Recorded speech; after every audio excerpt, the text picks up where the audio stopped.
Hey, Jed. Oh, Well, good morning, everyone. We are all back. NFL Fantasy Matchup. We are now starting week 8. And so, as usual, Jimmy's over in Phoenix. Jed, you're over in the suburb of Illinois. And guys, I am just back from Dallas and Austin after a couple of days there.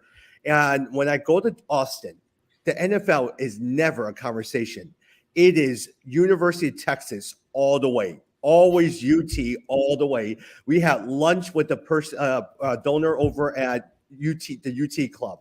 That's all they watch, and that's all they talk about. UT. I'd be Well, so bored.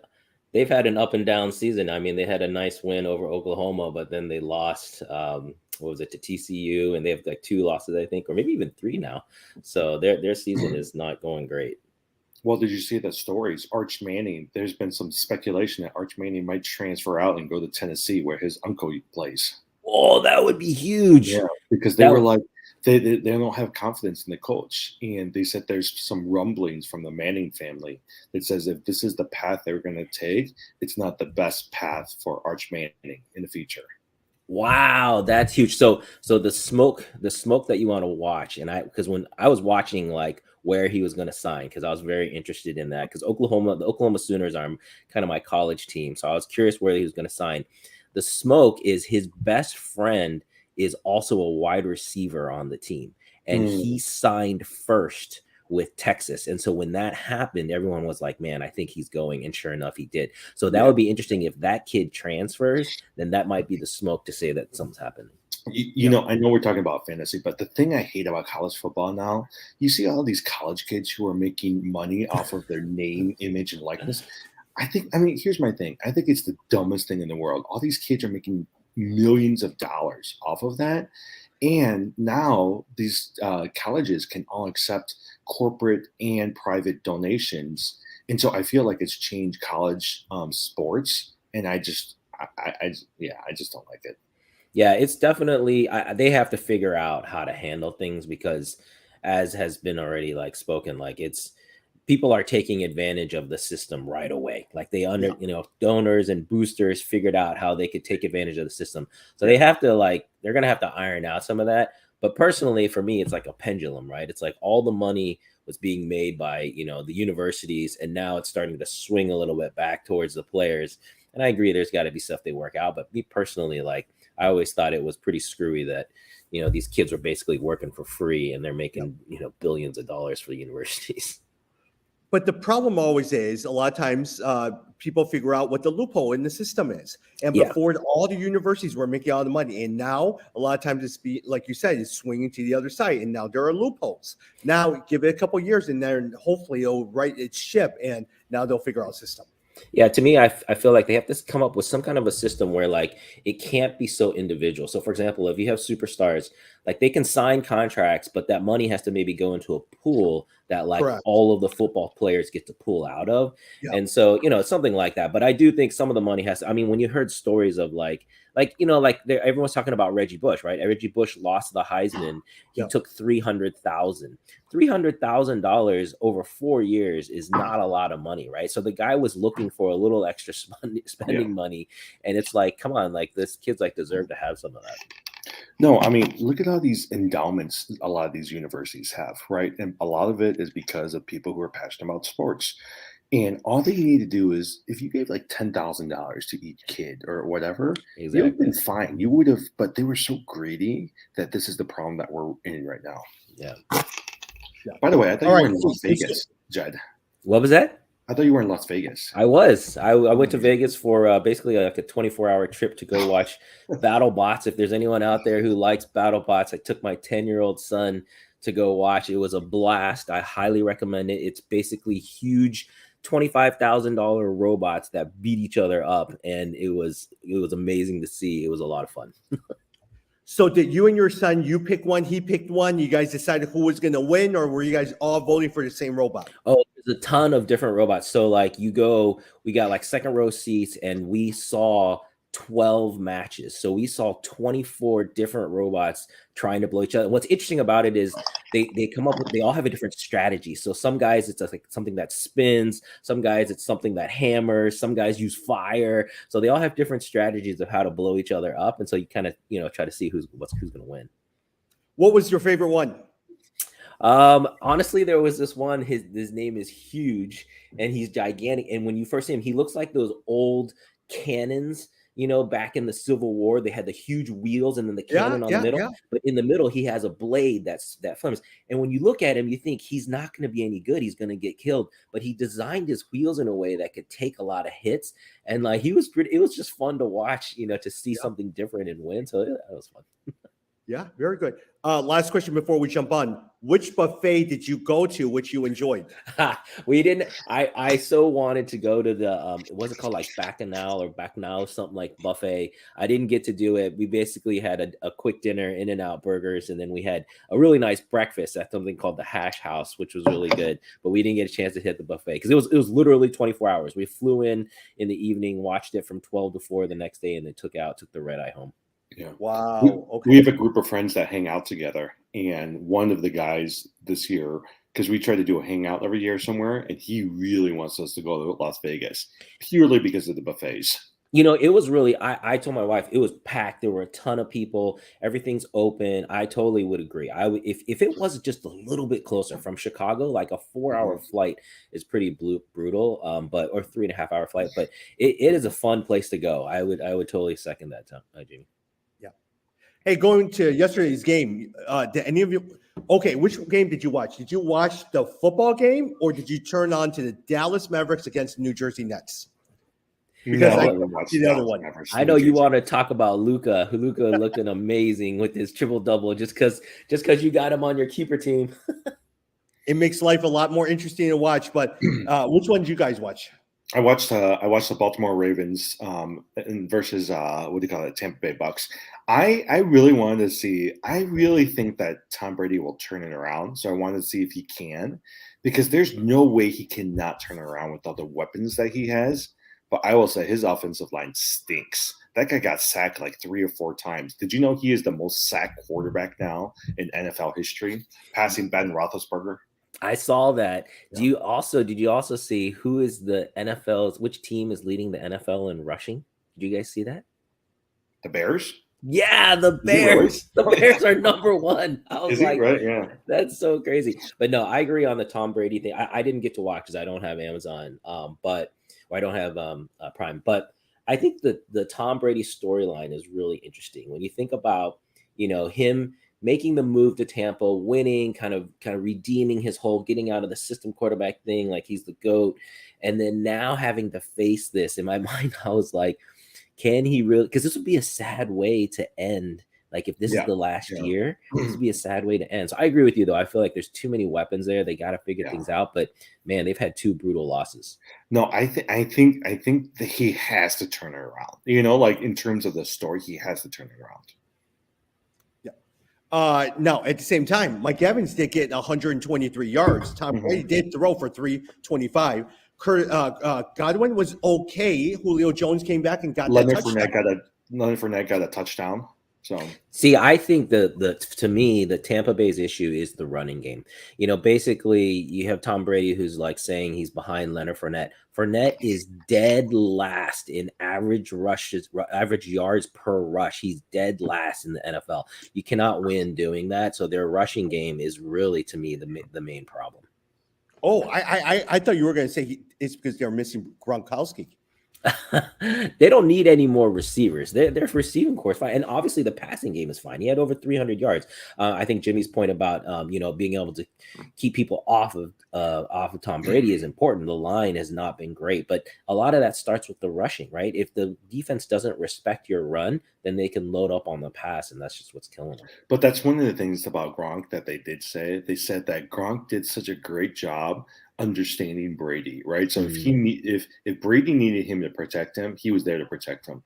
If he needed somebody he can just dump off a pass to, he knew Gronk knew where to go, right? So I think my guess is, I also think, outside of that, Bruce Arians was a really good coach, you know, and maybe they didn't get along, but I think now that they've moved over to Todd Bowles, I think they've lost something there as well too. That's a really good point on Gronk. Like I never thought of that. Like he's in a way he's kind of like a protector because Mhm. he's a very good blocker. So you're right, he could stay in, but if he senses that the line's collapsing, he can sneak out for a little dump off. That's a really good point. You're right. And that's probably why they're so close. He's basically like his bodyguard. I mean, you guys always play NFL 2K, right? A lot of times you're sitting there. Gronk went right down the middle, and a lot of times all you did was just throw it down the middle, and he was flexible enough where he could get you some yardage. Yeah, anyone basically to me the problem in 2Ks any of the video games is everyone plays Tampa 2 defense. They always play two back, and so the middle is always where you attack. Once Yeah. people figure that out, then it becomes a different game. Okay, side note, NFL 2K, my favorite team always playing was the Tampa Bay team with Mike Allstott. I loved Mike Allstott. All I did was hand it off to Mike Allstott and run it down the middle. It was that was my play all the time. Jed, we used to play a lot. Yeah, no, I could see that, and I could see Tommy being the one guy who would play a video game, an NFL video game, and want to just win 3-0. Yes, that's all I care about. I just need to win. No, the point hey. is to score 100 points when you're playing video games. That's what makes it fun, is to score crazy Yeah. points. By the way, Gus Edwards, did you guys see that he is not injured? They thought that he really seriously hurt his hamstring, but it looks like he could potentially come back next week. So, Who? Gus Gus Edwards. Oh, okay, guys. Because he got taken out for a Speaking little of that, on the Baltimore side, speaking of Gus Edwards, pay attention. If you're looking at waiver, Mark Andrews is out with the shoulder injury. Yeah. Pay attention to the guy that we were looking at, Isaiah Likely. He has 6 catches, 77 yards, 1 touchdown. If for some reason Mark Andrews is out, Isaiah Likely is going to be, in some sense, he was slated to be someone that you need to watch out for as a tight end going in. Is he a rookie? He's not a rookie, right? He's a rookie. He is a rookie? Yep.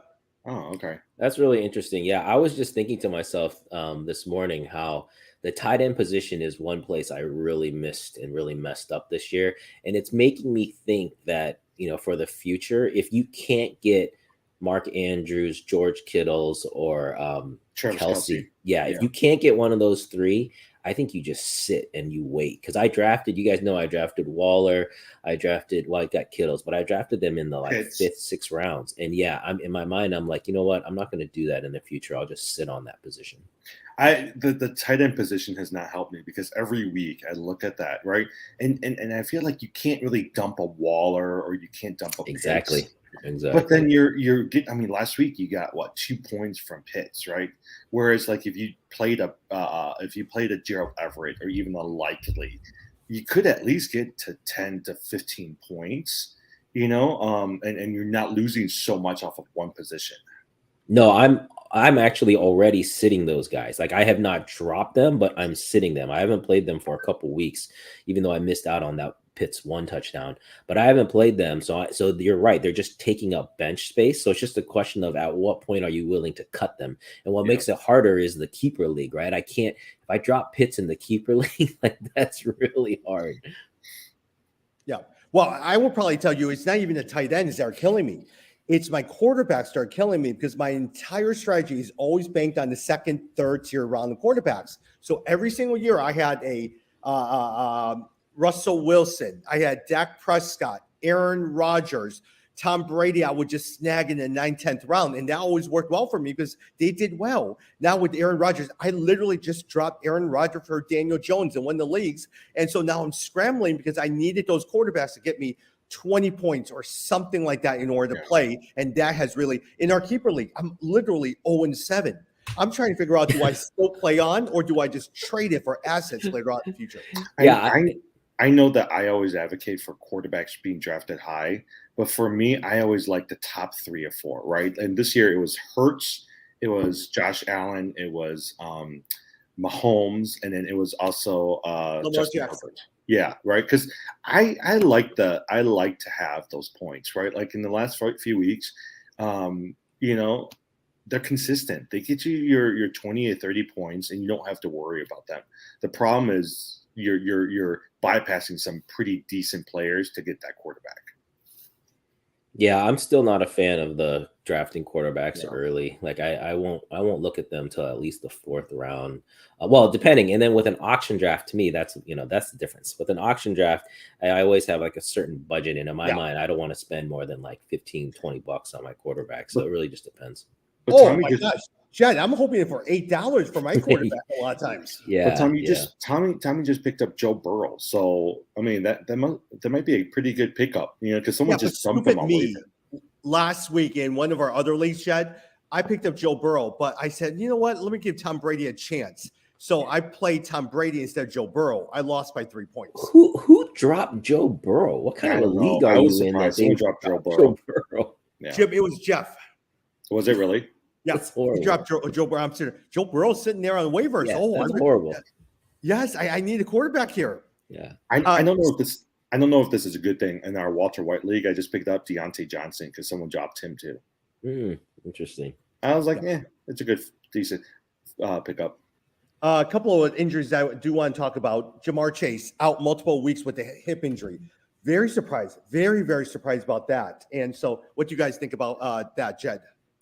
Well, to me, I was that made me mad that I didn't get the tight end. I was trying to get is it Boyd? Hayden Hurst. No, Hayden Hurst. Oh no. Oh yeah, no. I got Hayden Hurst, so I was happy about that. He's going to have more. Oh, chances. Tyler Boyd. It's Tyler Boyd. I was trying to get the wide receiver Tyler Boyd, and I didn't get him. Someone else outbid me, and so yeah, basically, there's so much passing volume. It's just going to shift down, and so this is a good sign for anyone who's holding Hurst, Tyler Boyd, even T. Higgins. I think you're going to see a little bit more. So I think ultimately it's a good thing.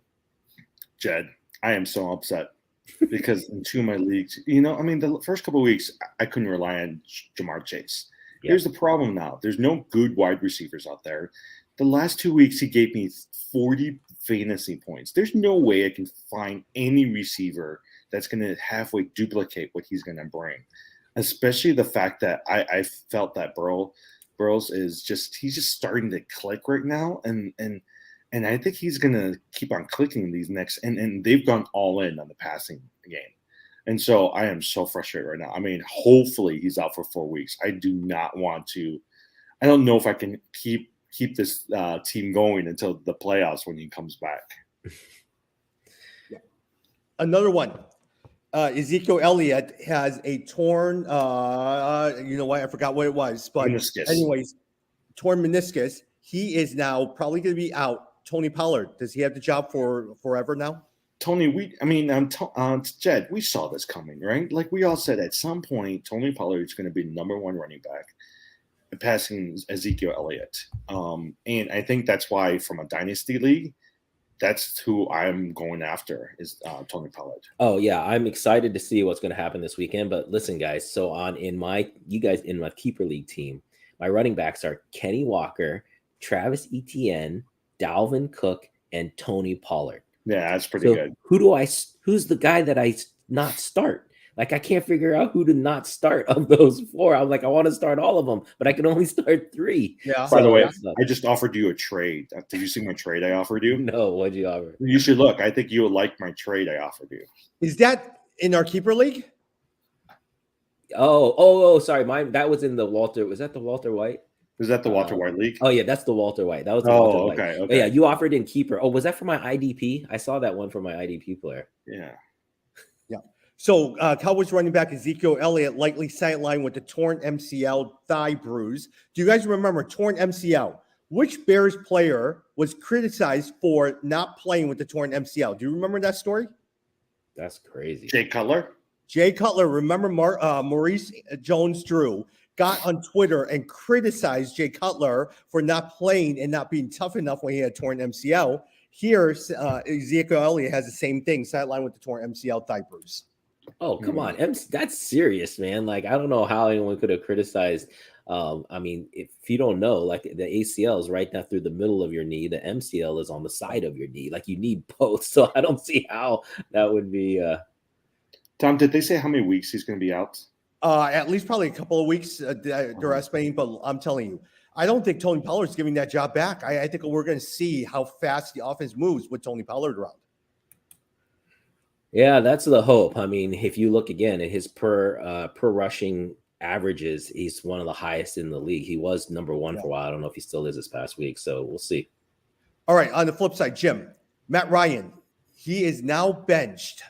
New quarterback. Do you expect very good things out of the wide receivers over in Indianapolis? Did you hear what everybody was saying, why he was benched and why he's never coming back anymore? Even if the rookie quarterback gets injured, they're going to go with the third string person. And if Which is Nick Foles. Yeah, Nick Foles. And if Nick Foles is injured, they're going to go with somebody else because they want to save $17 million.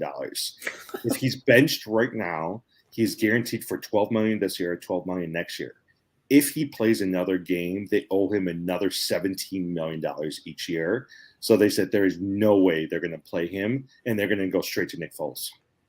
That is horrible. That's so bad. I hope that hurts their recruiting for the future, because that's just so shady, right? Like, as a player, I mean, it's just, you're not being honest about your representations of what you're going into the season. So they knew all along, hey, if we don't have a good record by week 7, we're going to bail. I mean, essentially, I think that's it, right? Because they're planning. They were hoping that he's going to be fine, right? And they'll pay him if he's going. And remember, a couple of weeks ago, he actually had a pretty decent game. Last week he didn't. Yeah. I don't know about Sam Ellinger. Maybe he'll be good. But hey, your Texas buddies, Tommy. Sam Ellinger is UT, so I'm sure that they all would be up on him. Yeah. Jed, James Robinson, talk to me about Travis Etienne and James Robinson. What are your hope for both of them? Because a lot of times the darling of now the draft is Travis Etienne. Oh, I think they both are in a good situation. So Travis Etienne, again, for those of you who don't know, he's basically needed to be the guy. I think we're appeasing James Robinson while he was there. And so you should see Etienne's already, the last 2-3 weeks, he's already been in double-digit territory, the fantasy points. So I just think that's going to explode, because remember, with him, you're getting, it's like Austin Eckler. You're getting both the rushing plus the receiving. And so it's just really kind of like a double whammy. But also, I'm not giving up on James Robinson at all. Like, I think he's going into a great situation in New York. And you think he's a better option than Michael Carter? Yes, definitely. Yeah. Robinson, exactly. So I think Robinson's a great step in behind Breece Hall. It'll be interesting if they close out the year really well, what they do with Hall once they come back. But yeah, I think both players I'm starting definitely. Yeah. Jim, Kadarius Toney trade over to the Chiefs. Does that change your opinion on which Chiefs wide receivers outside of Travis Kelce you like better? I don't know yet, because the only thing is, I feel like Tony's always injured, right? Tony is fast, and when he did get to play with the Giants, he was actually really good, but he's often injured. And the speculation again is, they said the Giants could have played him this past week, but they elected not to, and they want to push him for a couple more weeks out so that they can go through the bye week and come out, right? And so he didn't like that, so he asked for a trade, and so now that's why they traded him to the Chiefs. I know he could potentially. I saw a lot of people start picking him up from the waivers, and so he could potentially be one of the top 2 receivers on the team. But whatever it is, that team's going to be fast, because they got Sky Moore, they got Mecole Hardman, they got Juju Smith-Schuster, and now they got Kadarius Toney. All right, Jim. One last thing before I go to Jed. Mecole Hardman got 2 touchdowns. You have high hopes for him coming up? No, I don't. No, that's a Mecole Hardman game. Once a year, he always has that really good game. And there's no point in playing him, because you can't figure out which game that is. I like that, how you said that. You're right. It's kind of a Mecole Hardman game. I think you're absolutely right. Jed, let me talk to you about Green Bay before we talk a little bit about start or sit. Allen Lazard, there's a good chance he'll probably not play. One, which wide receivers are you even playing? Is it Sammy Watkins? Is it Dobbs? Christian Watson is out. Randall Cobb is out. And also A.J. Dillon. Are you benching A.J. Dillon? So, I guess I would bench Dillon. I think I still keep Aaron Jones. But of the receivers, my favorite there would be Tonyan. I think Tanyan's got the tight end, has the best chance, is the only guy that Rodgers trusts. So that's the guy that I think I would go after. If I had to, though, I would pick Dobbs out of that group. He has the most, kind of big play potential, but it's not good. Dobbs is the player that's wasted the most opportunity, because he could very well have taken the number 1 receiver slot, and he's got so many chances to do it, but he has not done it. Yeah. They're playing the Buffalo Bills this week. They're going to get killed by the Buffalo Bills. Yeah, I wonder what the line is on that. By the way, I went to Las Vegas. I didn't place a single bet because I was being very good. So Hey, let's do a couple of starter sit, and then I know I have a meeting today at 9 o'clock here, but let me start with Jimmy. Jim, which one are you looking at if you had to pick between Deontay Foreman or AJ Dillon? Who are you picking? Oh, for sure, Deontay Foreman. I think. I mean, we said this again. You dump AJ Dillon because they're not using him for some reason. They're not using him anymore. well, But they're Deontay, falling behind. They're falling Hmm? behind. Once they fall behind, it's tough to use Dylan, right? I mean, it's tough to rely on the rushing game. But even in the goal line, you would at Yeah. least. I mean, I can understand them not using him during as they're marching down the field, but you would think that at least during the goal line, you just kind of push it in, right? But they've elected to stay away from him as well too. Man, the Packers are 11-point underdog. That's right. Now I remember this is the first time in Aaron Rodgers' career he's been a double-digit underdog. But it's in Buffalo. That is a really tough game, man. It's a Sunday night game too, right? Isn't it? Yeah, Sunday night, Sunday night 7:20. game. Yeah, that is a tough game. But man, that's a tough game to call because I want to put my money on Aaron Rodgers being pissed off and not letting them lose by more than 11 points. But man, that Buffalo team can score points in a hurry. So I don't know. And he has no one to throw to, even if he's pissed. How many times can you sit there and throw it to Aaron Jones and Robert Tonyan? I mean, before they start double teaming on those guys. Yeah, that's a tough one. Yeah. Jed, Michael Gallup or Brandon Ayuk? Oh man, I have been enjoying Ayuk ever since Jimmy G got back. Oh man, that's a tough one. Yeah, I think I'm gonna say Ayuk. You know, they're playing the Rams this week, and so that's gonna be. I think there's gonna be a lot of points there. So I can see Ayuk being very involved. Gallup, I like Gallup a lot. I feel like Dak Prescott last week was a little bit rusty and just working things out. They've got the Bears coming into town though, so I can see Pollard really being the focal point and going nuts. So yeah, I'm gonna stick with Ayuk there. Well, I also think with Ayuk, Debo Samuel is a little nicked up, right? Mm. And so they're going to have to rely on more of Ayuk in the passing game as well too. Jim, Wan'Dale Robinson with the surging New York Giants or Marquise Goodwin because, look, Locke is injured, Metcalf is injured, all of that. Who are you looking at? You know, actually, I've been looking at both of them because they're playing each other, right? So I was also looking at Daniel Jones versus Geno Smith. I actually think Robinson at the end of the day will end up being a better receiver because he's the number one receiver, whereas Lockett is still on the Seattle team. Yeah. Jed, Brian Robinson, or are you playing in terms of flex at DJ Moore? Ooh, man, I like DJ Moore. What a surprising win last week, right? Yeah. Everyone thought Tampa Bay was going to walk into Carolina and crush them. And man, Carolina showed some grit there. I thought that was really good. So, yeah, I'm going to go with DJ Moore, see if they can continue that. I was just taking a quick peek. I think, Carolina's playing Atlanta, so they got a really good chance to continue that win. So I'd go with DJ Moore. Remember that Carolina came out last week and said that DJ Moore is the foundation of their offense since they're not trading him. Yeah, exactly. And he played out. He played really well last week. So yeah, I like that. Jim, George Pickens or Deontay Johnson?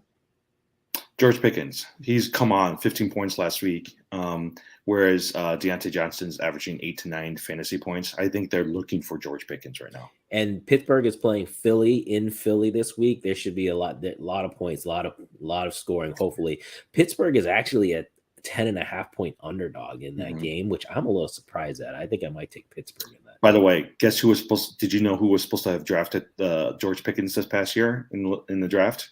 Was the it Bears. Philly? Oh, the Bears. Oh, the Bears ended up taking what's his name, Brisker. Oh man. But they could have drafted George Pickens. Yeah. Chris Olave or Jalen Waddle, Jed? Chris Olave, New Orleans, or Jalen Waddle in Miami. Man, I like Miami. Oh, this is Waddle all day. Miami's playing Detroit in Detroit. There's going to be a ton of points in that game, guys. There's going to be no defense. See, I like Olave, right? Who else do they have? Andy Dalton, I mean, is a starter again. He's actually thrown pretty well, right? Like outside of Olave, they've got nobody. Yeah, that's a good point. And they're playing the Raiders. So, I mean, they're playing at home. Olave, I think, does a little better at home. It's not a bad point. But I don't know. That's a tough one. I think there's going to be a lot of points in that Dolphins-Lions game. Selfishly, I asked that reason because I literally just traded Waddle for Olave. And the reason being is he had 16 points. Now, that is under Andy Dalton. You now have Jameis Winston coming out. He loves the deep ball. Olave does well with the deep ball. No, Michael Tom. Thomas is out, and so I have high hopes for Chris Olave. Dalton's starting. Oh, he is? Okay, Yeah, good. they announced that he's starting. Got it. Jed, Kareem, no, actually, I'm with Jim. Kareem Hunt asked for a trade. Do you predict that he will be traded, and is he someone that you're starting? I don't know if he'll be traded, but if I was the Cleveland Browns, I would before the November 1st deadline, because I think they can at least get a 4th or 5th round pick. And remember, they still have Dearness Johnson backing him up. So if I were him, if I were the Browns, I would trade him. Yeah. And Jed, last one. Sutton or Cooper? Sutton or Sutton or Cooper. That's tough, man.